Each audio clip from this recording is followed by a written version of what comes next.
So, hello, and welcome to the show. Today,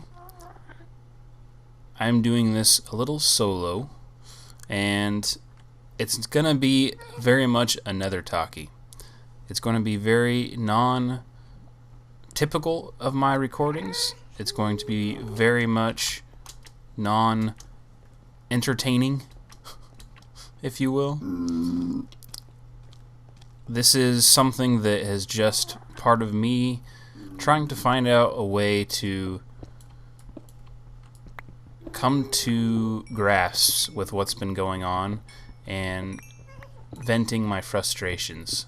And I don't know any other way to do it except for to you guys, because it's directly relating to you. I'm out here in the Nether. Just came down from the portal that goes to the Mesa biome. We haven't really spent much time in this area, so I'm going to just do a whole bunch of traveling around today, grabbing resources. And this is all in preparation for a large project that the wife and I are working on in the Nether. We're going to get back to our regular thing in the next episode, but there's a lot of stuff that's been going on lately. A lot of stuff that's been going on with YouTube. And I'm pretty new to the game. I haven't really tried to make a go at the channel for too long of a time period here in the scheme of things. And I've been following people that have been doing this since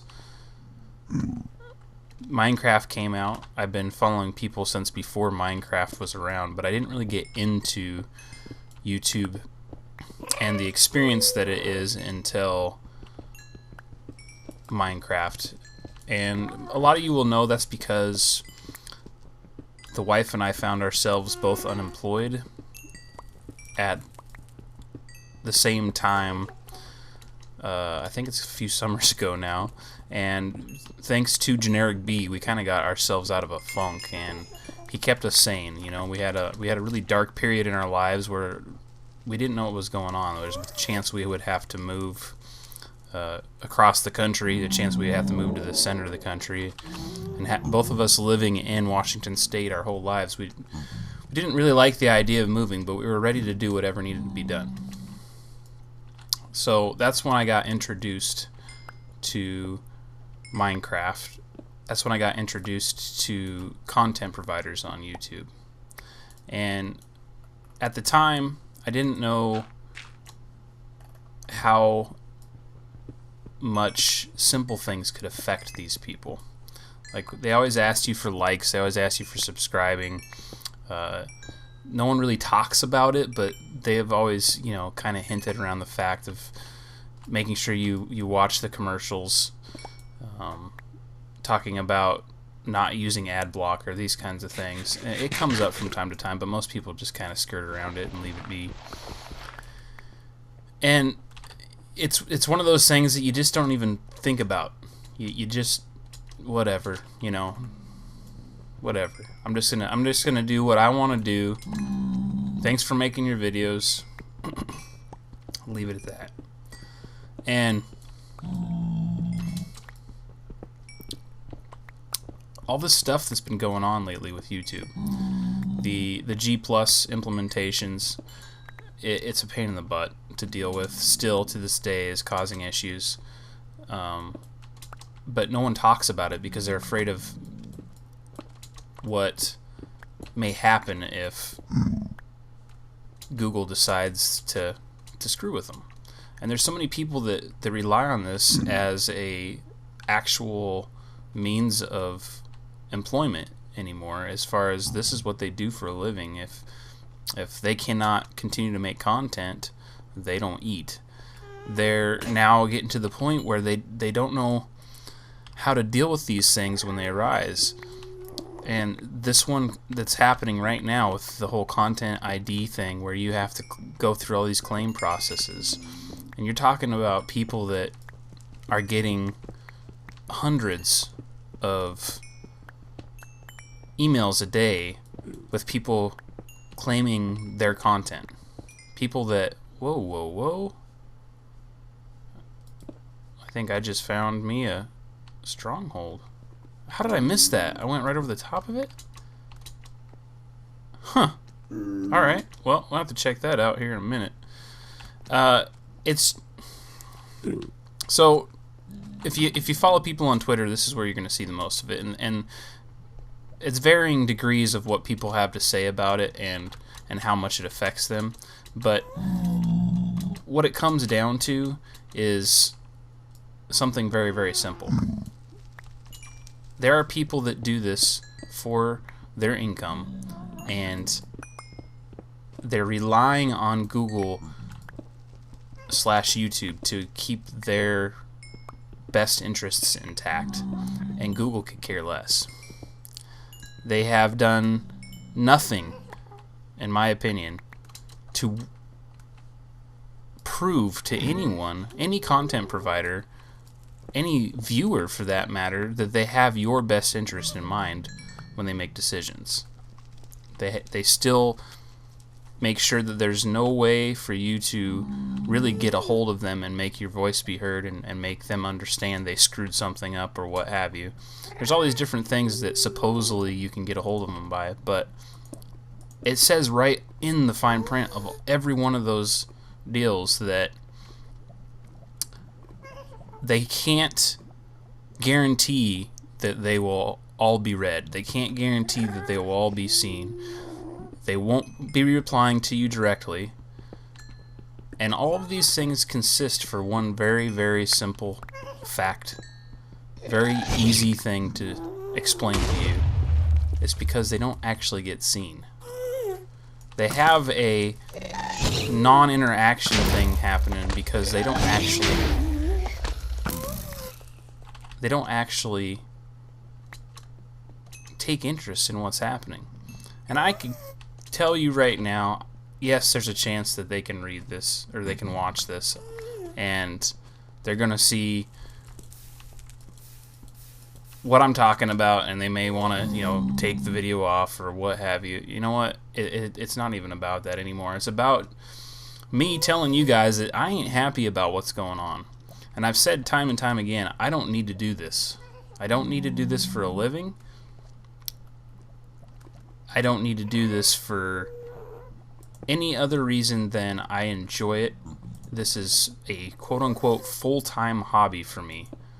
And it's extremely fun. Extremely fun.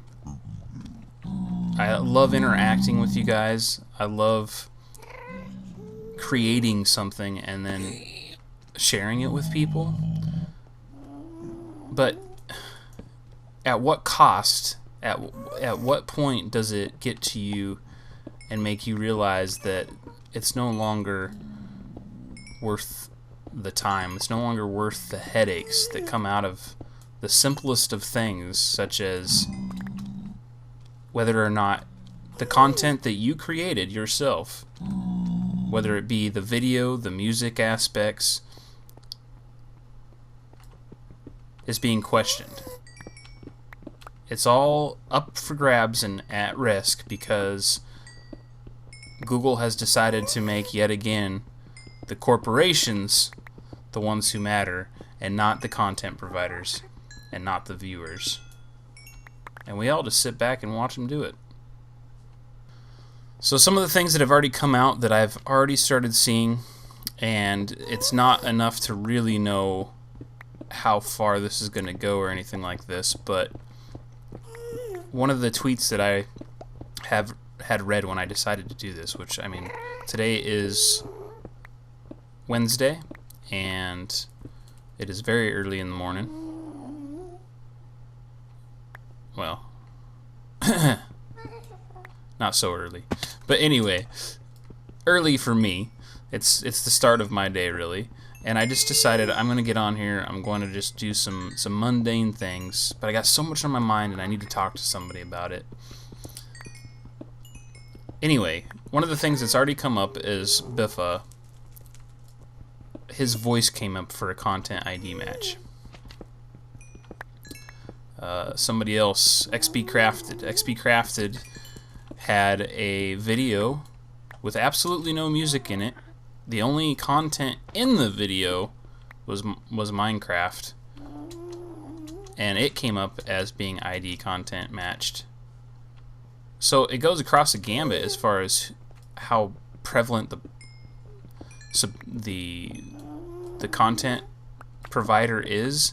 You know, if it was just people like DocM and B-Dubs and Generic B getting these things, it'd be one thing, because they're large channels, and so of course they're going to be a target.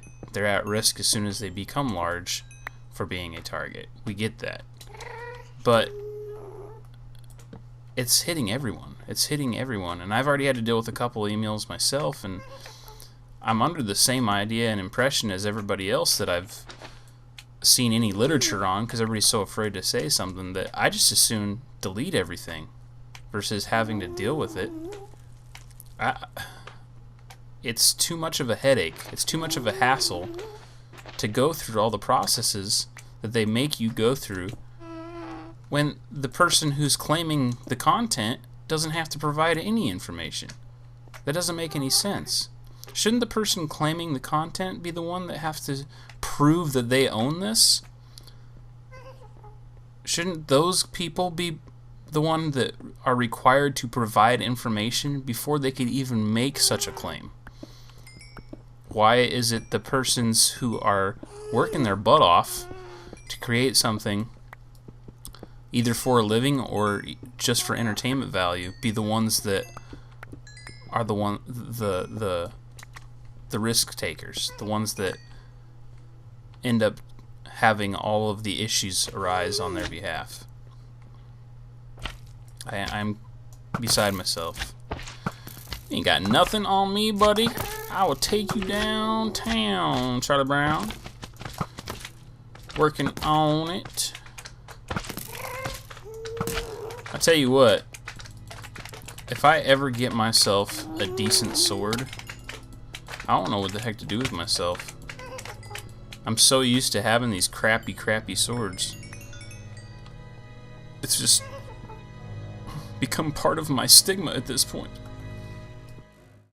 Why, hello, Easy Glowstone. I will take you to the bank. Thank you very much. So I haven't come across anything in here that is super exciting just yet, but it's all kind of buried, and it's a huge one. This may end up being the one we utilize for a wither skeleton spawner. I think it's big enough to pull it off at a more readily available pace. Something about the layout for the one that was next to our hub or the alien sphere. The way it was laid out, it wasn't large enough to actually be conducive to spawning a good amount of wither skeletons. So this will be a nice one potentially to make a good spawning pad area. And the fact that it's buried just means less issues you have to worry about with the dreaded ghasts and whatnot. Now, we are going to have a situation here where we go in and half slab a whole bunch of stuff, but really that's not that time consuming in the overall scheme of things. You cannot have it! It is mine. I claim this place in the name of Sykoyoda. So, still trying to figure out just how large this place is. There is a lot of tight niche passages right here, so the idea of using this for weather skeletons is definitely a go for me. Just seeing all these things grouped up like this, it'll end up being perfect for setting up a place for large spawning of wither skeletons. And we haven't even, gotten through the whole thing, but I'm liking what I'm seeing here. I'm gonna see if I can find any blaze spawners. Something else that we have talked about is we need to make some kind of a blaze farm, and get it to where it's a AFK blaze farm is what I'm thinking, and I got some ideas for that. Something that's kind of adapted or implemented from other people. Ooh, speaking of blaze farms, there you go. I'm triggering it, right? Is it because the light's in there, so they're just not... Dude, that's gonna be an easy one to capture. Alright. I see ya. Well, shoot. This is just gonna be too easy. I love it. It's like it was meant to be.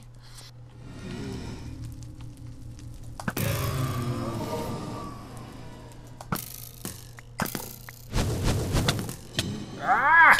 No. No. Come on.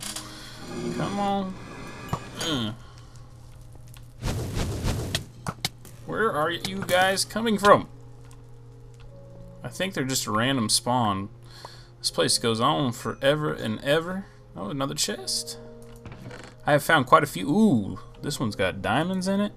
I found quite a few chests in here. I think the most important things we found is the saddles and the horse armor, but the diamonds definitely take the cake on that one. I'm going to go ahead and leave the gold here because I have so much gold, I don't know what the heck I'm going to do with it. Honestly, don't know what I'm going to do with all the horse armor at this point. Yeah, that's going to have to stay there. This place is huge, though. Absolutely huge. I've only run into the one blaze spotter so far. That doesn't mean there's not more around here. I've been hearing blaze quite often, but without digging through stuff to go search for them, I haven't come across another blaze spawner.